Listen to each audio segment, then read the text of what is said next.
मैं हंसराज गोस्वामी हंस आपको सादर नमन करते हुए मेरी आत्मदर्शन पथ पुस्तक का 9वां भजन आपके समक्ष रखने की इजाज़त चाहता हूँ। मेरी विनम्र प्रार्थना है कि आप भजन सुने और उसके बाद व्याख्या सुनने की आवश्यक कृपा करें। भजन के बोल हैं, जगती के दिन चार साधो, छोड़ना हरे संसार साधो। जगती के दिन चार साधो, छोड़ना है रे संसार साधो, छोड़ना है रे संसार, छोड़ना है रे संसार।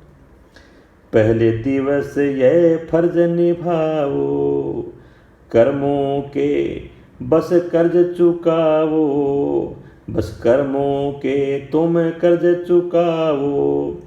पहले दिवस ये फर्ज निभाओ, बस कर्मों के तुम कर्ज चुकाओ, कर्मों के तुम कर्ज चुकाओ।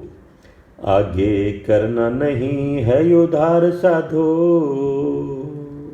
जगती के दिन चार संतो, छोड़ना है रे संसार साधो, छोड़ना है रे संसार,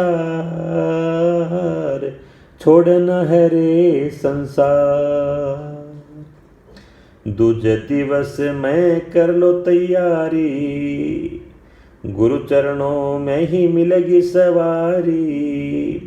दूजे दिवस में कर लो तैयारी, गुरु चरणों में मिलेगी सवारी, गुरु चरणों में मिलेगी सवारी। करो सतगुरु खोज विचार साधो, करो सतगुरु खोज विचार साधो, जगती के दिन चार साधो, छोड़ना है रे संसार साधो, छोड़ना है रे संसार, छोड़ना है रे संसार। तीजे दिवस गुरु ज्ञान विचारो, काम क्रोध मद लोभ को मारो। तीजे दिवस गुरु ज्ञान विचारो, काम क्रोध मद लोभ को मारो, काम क्रोध मद लोभ को मारो। ले ब्रह्म ज्ञान हथियार साधो,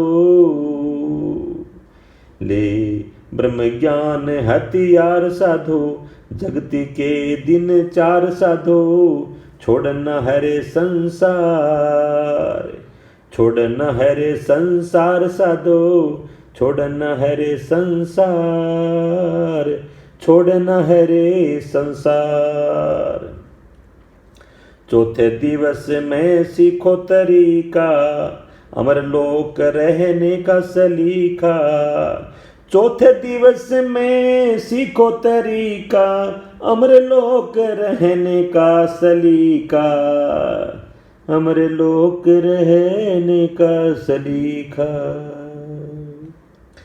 सतगुरु देंगे अधिकार साधो, तुम्हें सतगुरु देंगे अधिकार साधो, जगती के दिन चार संतो, छोड़ना है रे संसार साधो, छोड़ना है रे संसार, छोड़ना है रे संसार। अंतिम है, खुमान गिरी जी गुरु संग रहेंगे, हंस जीव रूप ब्रह्म से मिलेंगे। खुमान गिरी जी गुरु संग रहेंगे, हंस जीव रूप ब्रह्म से मिलेंगे, हंस जीव रूप ब्रह्म से मिलेंगे। वही है मुक्ति का द्वार साधो, वही है मुक्ति द्वार साधो, जगती के दिन चार संतो, छोड़ना है रे संसार साधो, छोड़ना है रे संसार, छोड़ना है रे संसार, छोड़ना है रे संसार, छोड़ना है रे संसार।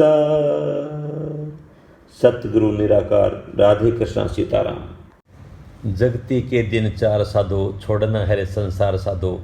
पहले दिवस ये फर्ज निभाओ, कर्मों के बस तुम कर्ज चुकाओ, आगे करना नहीं है उधार साधो। दूसरे दिवस में कर लो तैयारी, गुरु चरणों में मिलेगी सवारी, करो सतगुरु खोज विचार साधो।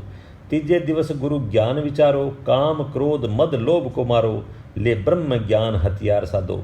चौथे दिवस में सीखो तरीका, अमर लोक रहने का सलीका, सतगुरु देंगे अधिकार साधो। खुमान गिरि जी गुरु संग रहेंगे, हंस जीव रूप ब्रह्म से मिलेंगे, वही है मुक्ति द्वार साधो। जगती के दिन चार साधो, छोड़ना है रे संसार साधो। व्याख्या में इस भजन के द्वारा जीवन चार भागों में बांटा गया है। अगर यह संसार 4 दिन हमारे लिए है तो प्रथम दिवस में हमें प्रारब्ध कर्म के मुताबिक प्राप्त मनुष्य जीवन के कर्ज को चुकाना चाहिए, जिसके लिए हम इस दुनिया में जन्म लेकर के उधारी लेन देन करने के लिए आए हैं। अर्थात मैं किसी का बेटा, किसी का साथी, किसी का भाई, किसी का नाती, विभाग का कर्मचारी, व्यापारी आदि भगवान का बनाया हुआ एक नुमाइंदा हूँ। किसके प्रति मेरा क्या कर्ज है, क्या फर्ज है, वो चुकाना है, कर्तव्य निभाना है। और तन मन वचन से कर्म से उधारी लेनी देनी सोच भी नहीं है।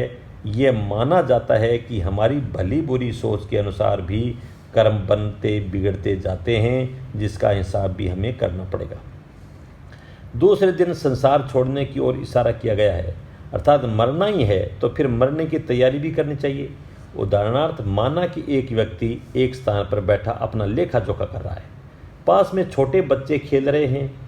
अचानक पड़ोसी ने आवाज़ दी कि हमारे बेसिक फ़ोन पर आपका टेलीफोन आया है, कोई बात करना चाहता है, तत्काल आओ, शीघ्र आए। तब अपना सामान व्यवस्थित किए बिना ही बिखरे हुए कागजात आदि महत्वपूर्ण दस्तावेज छोड़कर ही वह टेलीफोन पर वार्ता करने चला जाता है। वह जब वहाँ वार्ता कर रहा है तब उसको ध्यान आता है कि मैं महत्वपूर्ण दस्तावेज खुले बिखरे छोड़कर ही आ गया। हो सकता है कोई छोटा बच्चा उन्हें फाड़ दे तो वह वार्ता जरूर कर रहा है, परंतु ध्यान उन दस्तावेजों में है, अतः जल्दी फोन रखने हेतु आतुर रहेगा, क्योंकि वह बिना तैयारी के ही फोन करने चला गया था। ठीक उसी प्रकार इस दुनिया में हम जीवन के चारों पुरुषार्थ पूर्ण करने आए हैं। धर्म, अर्थ, काम और मोक्ष। जीवन का अंतिम लक्ष्य है मोक्ष, जिसकी प्राप्ति हेतु प्रतिदिन अभ्यास करते हुए सच्चे सतगुरु की तलाश करनी चाहिए। भले ही इसके लिए जीवन का चौथा ही भाग तलाश करने में ही लग जाए सज्जनों, क्योंकि मोक्ष यात्रा की सवारी गुरु चरणों में ही ज्ञान के रूप में मिलेगी। वहाँ से सदगुरु से आत्मज्ञान मिलेगा और वो हमारे सवारी के रूप में काम आएगा, वही मोक्ष धाम तक पहुँचाएगा। क्योंकि हमें ये पता नहीं कि हम कितने दिन तक इस संसार में हैं। इसलिए कबीर जी के अनुसार काल करे सो आज कर, आज करे सो अब, पल में प्रलय होएगी तो बहुरी करेगा कब। और तीसरे दिन उस ज्ञान का चिंतन मनन करना चाहिए जो आपको दूसरे दिन सतगुरु से मिला था, उस पर चिंतन करना चाहिए। यानी जो सतगुरु देव से प्राप्त हुआ है उस पर चिंतन करना चाहिए, मनन करना चाहिए, उसका स्मरण, ध्यान, मनन, चिंतन और अपने जीवन में उतारने का अभ्यास प्रतिपल हर स्थिति में सम रहकर करना चाहिए। उसी से काम, क्रोध, मद, लोभ जैसे दानव जिन्होंने जीव को गुलाम बना रखा है, कारागृह में डाल रखा है, उनसे प्रतिरोध किया जा सकता है और सतगुरु से प्राप्त ब्रह्म ज्ञान रूपी ब्रह्मास्त्र से ही उन्हें मारा जा सकता है। सज्जनों, जीवन का चौथा दिवस बहुत महत्वपूर्ण है, अर्थात चौथाई भाग हमें सतगुरु से प्राप्त आत्मज्ञान के अनुसार आत्म भाव में रहने का तरीका अर्थात निधिध्यासन करना चाहिए। सिर्फ गुरुदेव ने ज्ञान दिया, परंतु हमने उसको जीवन में यथा समय, यथा स्थिति, यथा संभव उतारने का अभ्यास नहीं किया तो वह ज्ञान भी अधूरा होगा। अर्थात किसी ने अगर डॉक्टर की डिग्री ले रखी है, 5 साल की डिग्री तो ले ली, लेकिन डिग्री के बाद में अगर 10 साल तक अभ्यास नहीं किया तो वो डिग्री क्या काम आई सज्जनों। तो उसी प्रकार से आत्मज्ञान ले लिया लेकिन उसका निधिध्यासन नहीं किया, जीवन में उतारा नहीं, तो क्या काम आएगा और हमारे काम नहीं आ सकता वो। अतः ब्रह्म ज्ञान के अनुसार खाते पीते उठते बैठते हाथी घोड़ा जीव जंतु प्रत्येक में एक ही ब्रह्म की स्थिति का ध्यान करते हुए स्थित प्रज्ञ बनने का अभ्यास करना ही अमरलोक में रहने का तरीका यानी सलीका माना जा सकता है। और ये ब्रह्म ज्ञान, ये अधिकार सिर्फ सदगुरु ही आत्मज्ञान देकर दे सकते हैं। अतः हंस ने अपने सदगुरु श्री खुमान गिरि जी के माध्यम से कहा है कि सदगुरु का प्रदत्त ज्ञान हमारे साथ हमेशा रहेगा और ब्रह्म ज्ञान से ही आत्मा परमात्मा के रूप में दृष्टिगोचर होता है, जो अजर है, अमर है, अक्षय है, असीम है, सत्य है। और ये अनुभव ही जीव को अमरता दिलाता है, मुक्ति का द्वार दिखाता है। सादर प्रणाम।